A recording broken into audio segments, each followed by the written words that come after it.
Hello friends, welcome to simple cooking Tamil. இன்றைக்கி நம்ம சேனலில் ரெஸ்டாரண்ட்டில் கிடைக்கிற மாதிரியே நல்ல உதிரியான ஒரு பன்னீர் தம் பிரியாணி தான் எப்படி செய்கிறதுன்னு பார்க்க போகிறோம். இந்த ரெசிபி செய்கிறதுக்கு தேவையான பொருட்கள் இவ்வளோ தான். இந்த லிஸ்ட்டை சேவ் பண்ணி வச்சுக்கோங்க. இப்போ ரெசிபிக்குள்ளே போகலாம். தம் பிரியாணி பண்ணுறதுக்கு நான் இன்றைக்கி இந்த கப்பில் 2 கப் அளவுக்கு பாஸ்மதி அரிசி எடுத்திருக்கேன். இது அப்ராக்சிமேட்டாக ஒரு 400 கிராம்லேருந்து 500 கிராம்குள்ளே வரும். கப் அளவில் 2 கப் அளவுக்கு இருக்குது. இந்த பாஸ்மதி அரிசியை நல்லா 2லேருந்து 3 தடவை நல்லா களைஞ்சிட்டு தண்ணி ஊற்றிட்டு ஒரு அரை மணி நேரம் நல்லா ஊற வச்சுக்கலாம். ஊறினா நல்லா சாஃப்டாக வரும் சாதம். இப்போ அடுத்ததாக பன்னீர் மசாலா பண்ணுறதுக்கு ஒரு பவுலில் 2 கரண்டி அளவுக்கு தயிர் சேர்த்துக்கோங்க. அதில் 1/4 டீஸ்பூன் மஞ்சத்தூள், 1/2 டீஸ்பூன் மிளகாத்தூள், 1/4 டீஸ்பூன் பிரியாணி மசாலா, 1/2 டீஸ்பூன் அளவுக்கு உப்பு சேர்த்துட்டு இது கூடவே 1 டீஸ்பூன் அளவுக்கு இஞ்சி பூண்டு பேஸ்ட் சேர்த்துக்கலாம்.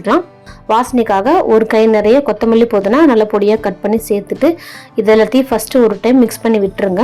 பன்னீர் சேர்த்ததுக்கப்புறம் நம்ம ரொம்ப நேரம் இதை மிக்ஸ் பண்ண முடியாது, பன்னீர் உடஞ்சிடும். அதனால் முன்னாடியே நல்லா மிக்ஸ் பண்ணிவிட்டு இதில் ஒரு 300 கிராம் அளவுக்கு பன்னீரை இந்த மாதிரி க்யூப் சைஸில் கட் பண்ணி சேர்த்துக்கோங்க. சேர்த்துட்டு ரொம்ப மெதுவாக மிக்ஸ் பண்ணுங்க, இல்லை அப்படின்னா பன்னீர் டக்குன்னு உடஞ்சிரும். இந்த மாதிரி மசாலாவோடைய நல்லா ஊற வச்சு பண்ணுறப்ப பன்னீரில் நல்லா அந்த மசாலாலாம் இறங்கி நல்லாயிருக்கும் சாப்பிட்றதுக்கு. இப்போ இது அப்படியே இருக்கட்டும். அடுத்ததாக நம்ம சாதத்தை வேக வச்சு எடுத்துக்கலாம். அதுக்கு இந்த மாதிரி ஒரு பவுல் நிறைய தண்ணி வச்சுட்டு தண்ணி நல்லா சூடானதுக்கப்புறமா இதில் 1/2 டீஸ்பூன் அளவுக்கு உப்பு சேர்த்துட்டு நம்ம ஊற வச்சிருக்கிற பாஸ்மதி அரிசியை இது கூடயே தண்ணியெல்லாம் வடிச்சிட்டு சேர்த்துடலாம். தண்ணி சுத்தமாக இருக்கக்கூடாது, தண்ணி நல்லா வடிச்சிட்டு சேர்த்துக்கோங்க. அதே மாதிரி தண்ணி நல்லா சூடாக கொதிக்க இருக்கணும். இப்போ இந்த பாஸ்மதி அரிசியை ஒரு 90% நல்லா குக் பண்ணி நம்ம வடிகட்டி எடுத்துக்கலாம். சாதம் நீங்கள் கையில் எடுக்கிறப்ப 2 அமுக்குனா மட்டும்தான் உடையணும். அந்த பக்குவத்துக்கு வர வரைக்கும் இதை குக் பண்ணிக்கோங்க. ரொம்ப வெந்துருச்சு அப்படின்னா பிரியாணி ரொம்ப குலைவா போயிடும். அதனால ஒரு 90% இதை எடுத்துருங்க. அடுத்ததாக ஒரு பேனில் 3 டேபிள் ஸ்பூன் வரைக்கும் எண்ணெய் சேர்த்துட்டு ஒரு பிரியாணி இலையை 2 கட் பண்ணி இந்த மாதிரி சேர்த்துட்டு இது கூடவே 3 கிராம்பு, 1 இன்ச்சு பீஸ் பட்டை சேர்த்துட்டு ஒரு 2 பெரிய வெங்காயத்தை இந்த மாதிரி மெலிசா நீட்ட வாக்கில் கட் பண்ணி சேர்த்துக்கோங்க. அடுப்பை லோ ஃப்ளேமில் வச்சுட்டு இந்த வெங்காயம் லைட் கோல்டன் கலரில் வர வரைக்கும் நல்லா வதக்கிக்கலாம். இந்த ஸ்டேஜில் வந்ததும் இதில் ஒரு 3 பச்சை மிளகாய் முழுசாக சேர்த்துட்டு கூடவே ஒரு 2 மீடியம் சைஸ் தக்காளியை இந்த மாதிரி மெலிசா நீட்ட வாக்கில் கட் பண்ணி சேர்த்துக்கலாம். தக்காளி ரொம்ப கம்மியான அளவில் தான் சேர்க்கணும். ரொம்ப அதிகமாக சேர்த்துட்டா புளிப்பு டேஸ்ட் தான் ரொம்ப அதிகமாக இருக்கும். இப்போ தக்காளி நல்லா வெந்ததுக்கு அப்புறமா இதில் நம்ம மேரினேட் பண்ணி வச்சிருக்கிற பன்னீரை சேர்த்துடலாம். பன்னீர் சேர்த்துட்டு ரொம்ப நேரம் நம்ம கிளறக்கூடாது, பன்னீர்லாம் உடஞ்சிரும். அதனால பன்னீர் இந்த தக்காளி மசாலாவோட நல்லா மிக்ஸ் ஆகிற அளவுக்கு ஒரு 2 நிமிஷம் மட்டும் பிரட்டி விட்டுட்டு இந்த மாதிரி ஈவன் பண்ணி விட்டுருங்க.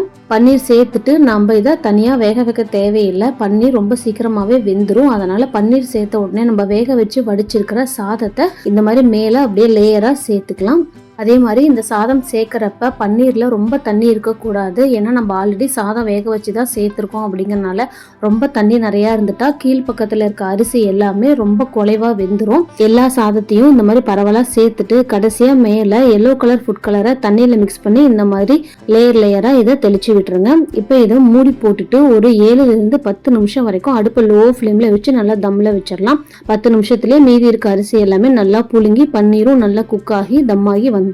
இப்போ பாருங்க, சாதம் நல்லா உதிரியாக வந்திருக்கு. இந்த மாதிரி நீங்கள் சைடில் இந்த மாதிரி எடுத்து பார்க்குறப்பயே இதில் அடியில் கொஞ்சம் கூட தண்ணி நிற்காது. நல்லா பர்ஃபெக்டாக தம்மாகி வந்திருக்கும். இப்போ இதை சைடில் இருந்து மட்டும் நீங்கள் கொஞ்சம் கொஞ்சமாக கிளறி எடுத்துக்கோங்க. ரொம்ப எடுத்தோன்னே எல்லா சாதத்தையும் கிளறிட வேண்டாம். நம்மளோட பன்னீர் தம் பிரியாணி ரொம்பவே உதிரியாக ரொம்ப சூப்பராக குக் ஆகி வந்திருக்கு. இந்த பிரியாணிக்கு சைட் டிஷ் எதுவுமே தேவையில்லை, அப்படியே சாப்பிட்லாம். அவ்வளோ டேஸ்ட்டாக இருக்கும். குழந்தைங்களும் ரொம்ப விரும்பி சாப்பிடுவாங்க. இந்த ரெசிபியை கண்டிப்பாக உங்கள் வீட்டிலே ட்ரை பண்ணி பாருங்கள். ட்ரை பண்ணி பார்த்துட்டு எப்படி வந்துச்சுன்னு எனக்கு கமெண்ட்ஸில் சொல்லுங்கள்.